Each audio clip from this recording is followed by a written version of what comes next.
यही बात बोलो। ओसामा बिन लादेन लानती, सारे आतंकी लानती, लानतियों को कवर फायर देने वाले लानती, सारे देशद्रोही, सारे समाज के दुश्मन। बोलो नाथूराम गोडसे की औलाद, तेरा अपना था ना नाथूराम गोडसे। बोल चुप, बोल चुप, बोल। जब भी कहीं कोई बड़ा धमाका होता है तो एक थ्योरी घर दी जाती है कि मुसलमान आतंकवादी हैं, एक लाइन खींच दी जाती है। अब इन्होंने बोला कि साहब मजहब कोई नहीं होता, इनको मजहब के साथ जोड़कर क्यों देख रहे हैं?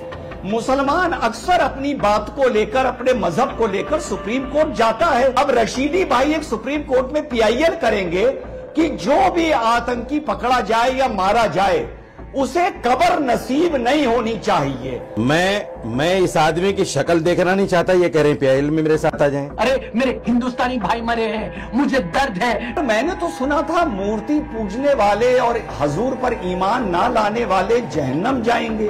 ना, ये लिखा है, नहीं लिखा है, और ये लिखा है, नहीं लिखा है।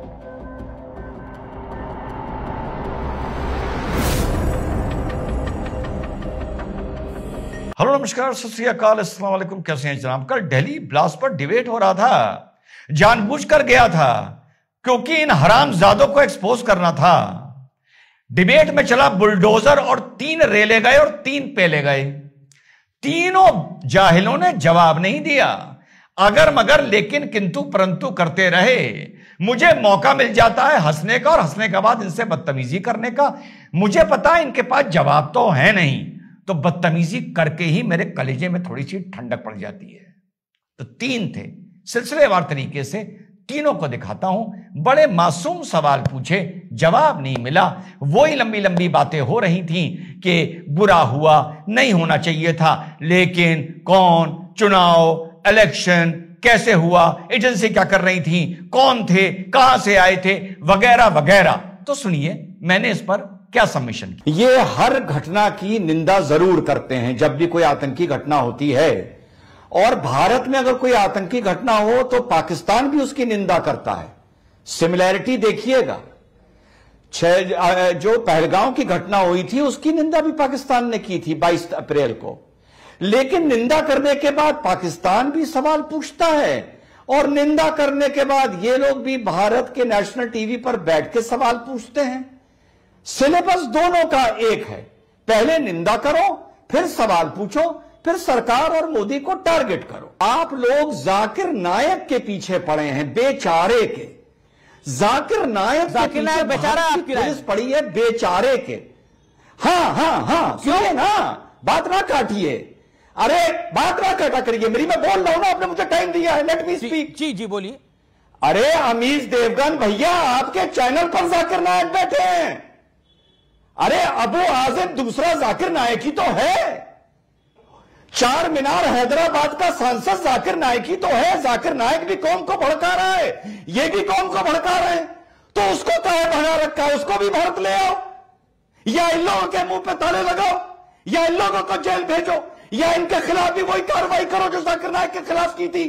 जाकिर नायक और इनमें क्या फर्क है? मुझे बताओ क्या फर्क है, तो मैं मानूं कि मैंने गलत बोला। जी हां साथियों, बड़ी जिम्मेदारी से बोल रहा हूं। हैदराबाद का सांसद असदुद्दीन ओवैसी वही भाषा बोलता है जो पाकिस्तान बोलता है।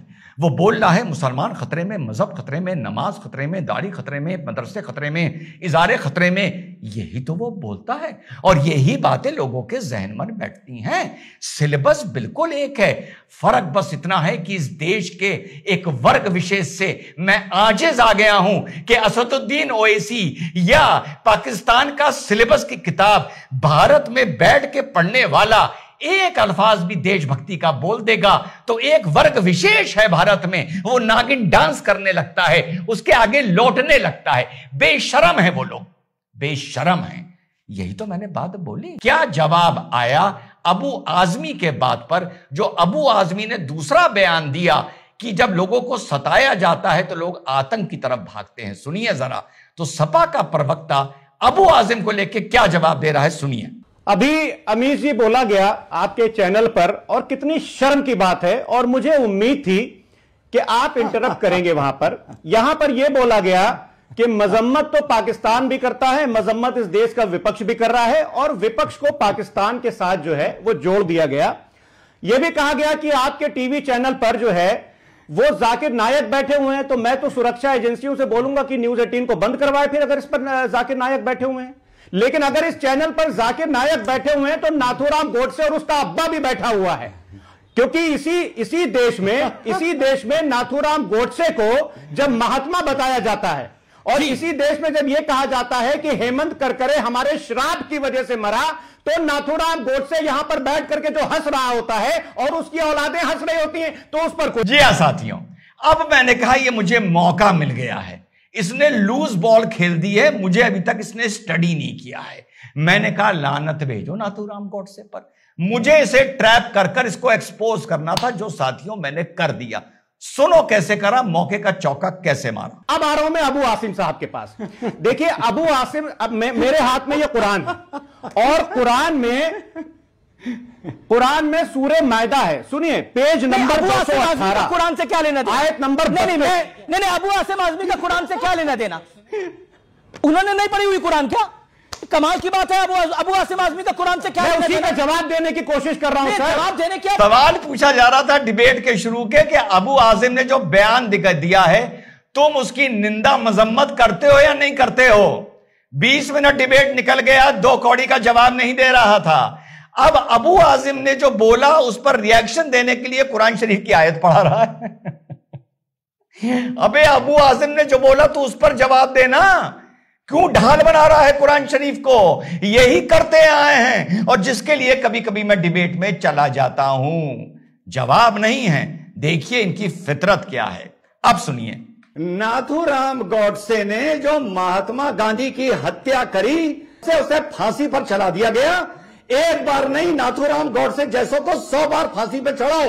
लो सुन लिया। अब तुम्हारी जो आतंकियों से रिश्तेदारी निकलती है उसको मैंने फंसा दिया।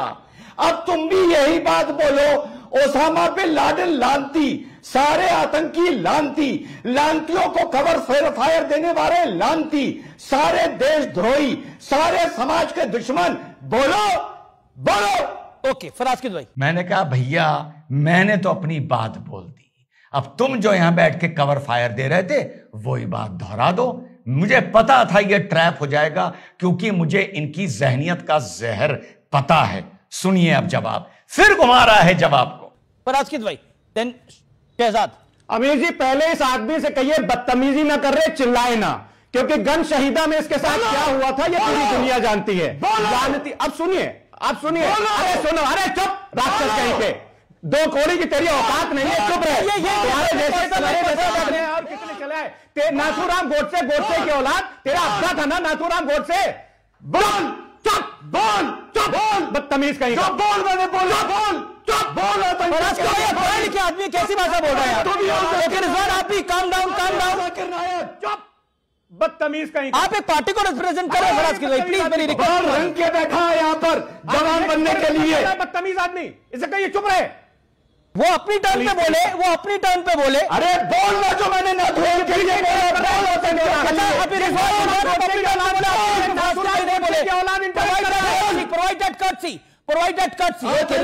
कवर फायर देने वाले तुम जाकिर नायक से बदतर हो, तुम जाकिर नायक से बदतर हो, तुम नाथूराम गोडसे से बदतर हो। भैया आखिर तक इस बेशरम ने यह जवाब नहीं दिया और मुझे पता था ना ये जवाब देगा। आगे जो भी ये बोलेंगे मैं सवाल पूछूंगा, जवाब नहीं मिलेगा।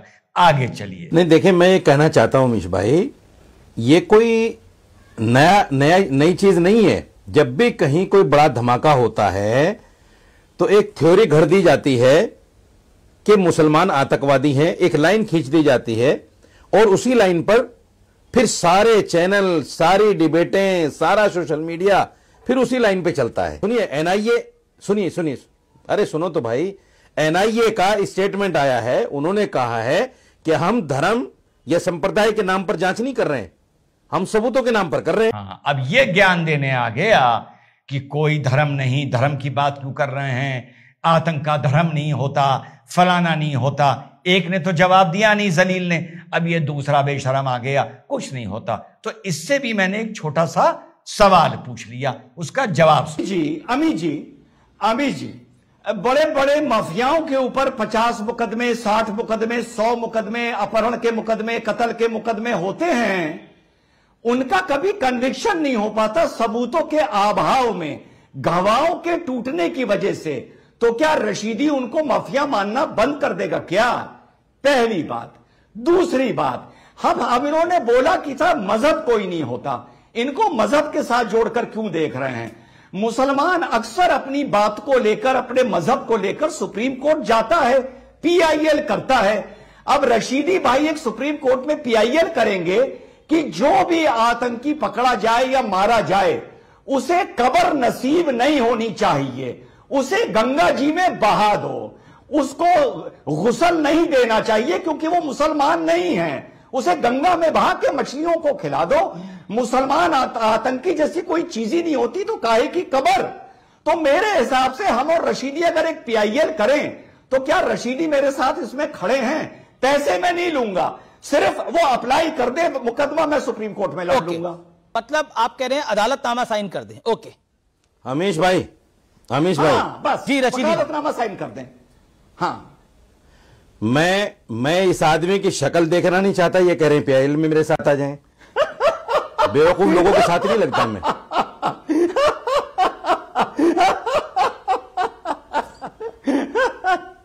पर इसमें आप ही ने बोला कि उनको धर्म नहीं, फिर आतंकी का अगर कोई धर्म नहीं होता तो एक जो लॉजिकल बात है, अगर धर्म नहीं होता तो क्यों फिर इन सब चीजों में भी नहीं पढ़ना चाहिए?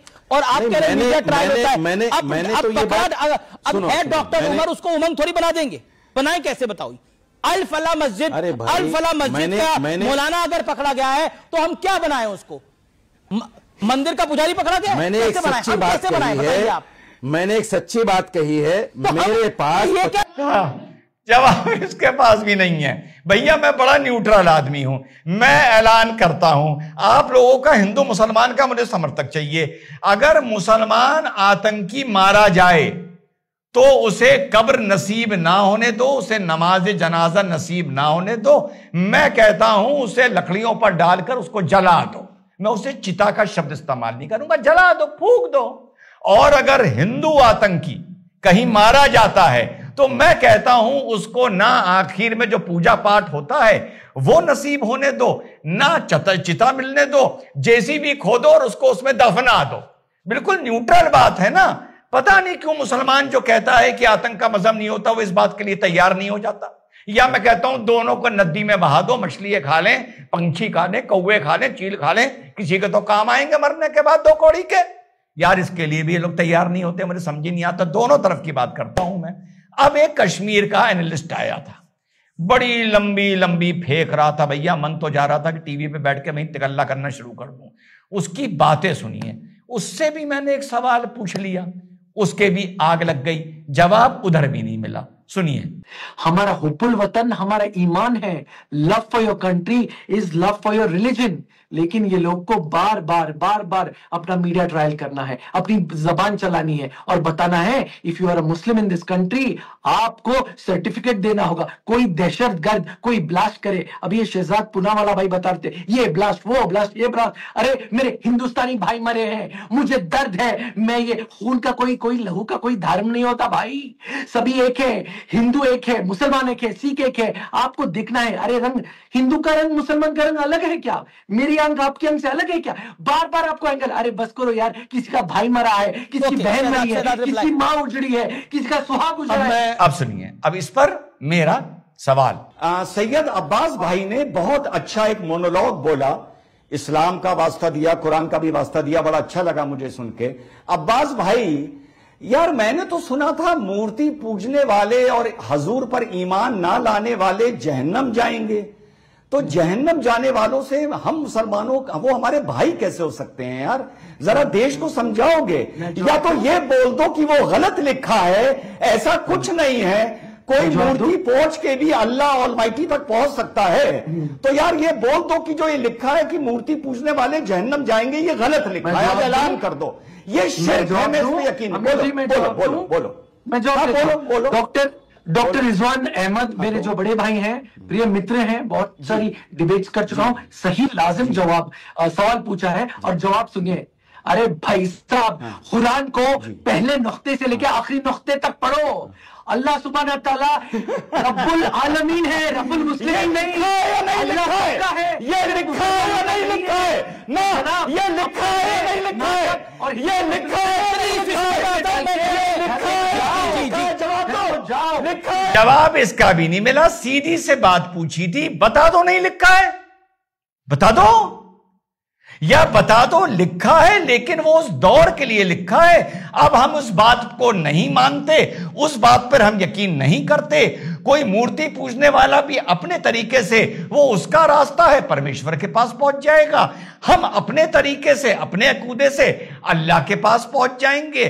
ताकत शायद एक ही है और हम ये नहीं कह सकते ये शिर्क है। हम अगर ये बोल दें ये कुफ्र है, ये गुनाह है, अगर हम ये बोल दें कि मूर्ति पूजने वाला जहन्नम जाएगा, अरे हम कौन होते हैं ये बोलने वाले कि मूर्ति पूजने वाले को अल्लाह सजा देगा? बस बता दो लिखा है या नहीं लिखा है। और अगर लिखा है तो फिर मुसलमान का कोई भाई नहीं हो सकता दूसरे अकीदे पर यकीन रखने वाला। एक बात तो बोल दो यार, सेक्युलरिज्म के नाम पर, मीठी जुबान के नाम पर चूतिया काहे बना रहे हो यार? बोल के खत्म करो। तो सुन लिया सा, चला बुलडोजर। तीनों जलीलों के पास बातों का जवाब नहीं था, तीनों से अलग अलग मौके पर अलग अलग सवाल पूछे। अंदर इनके क्या है ये आपको भी पता है। सब एक। जय हिंद, वंदे मातरम, खुदा हाफिज़।